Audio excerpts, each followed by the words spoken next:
Today I'm going to explain a 4-step sleep formula you can follow to ensure you have a great night's sleep and you wake up ready for your morning run.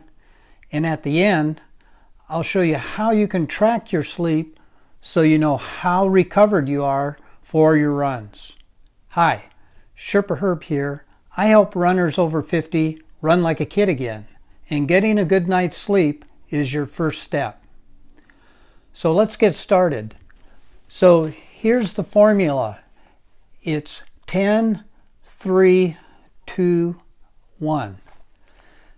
So the first step, 10, is restrict your caffeine 10 hours before your normal sleep time. So everyone handles caffeine differently, but for most of us, if you stop taking caffeine 10 hours before your sleep time, it's not going to affect you and disrupt your sleep pattern. So the next step, 3, is don't eat anything 3 hours prior to your sleep time.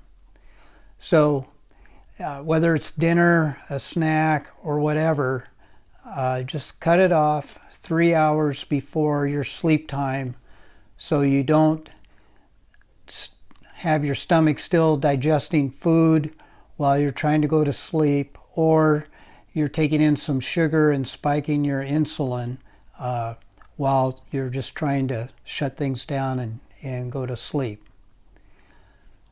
So the next step is number 2.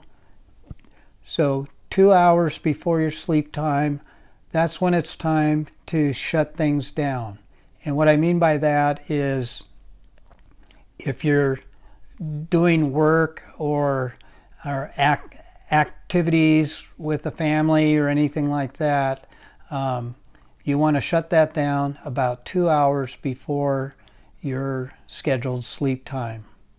And then the number 1 is 1 hour before your sleep time, turn off the videos, the iPhones, the iPads, and just turn off that blue light source, because that blue light really affects your sleep quality.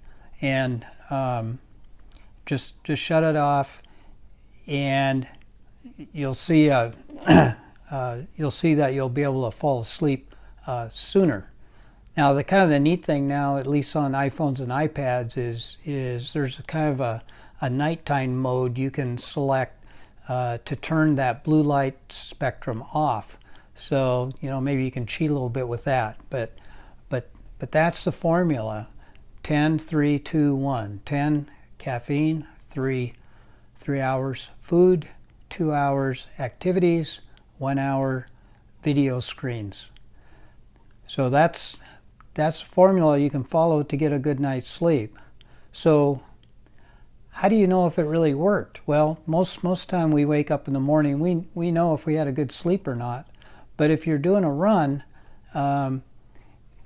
there could be things going on inside your body you don't really realize, that you haven't really fully recovered from the previous day, and the amount of sleep you had really wasn't enough.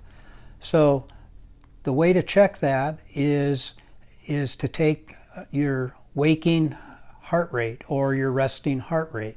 So before you get out of bed, check your heart rate. It should be below 60 beats per minute. If it's above that, you're doing something wrong. But what you want to do is track that continually over a period of time. And what you'll notice is when you're well rested, you'll be at your lowest level.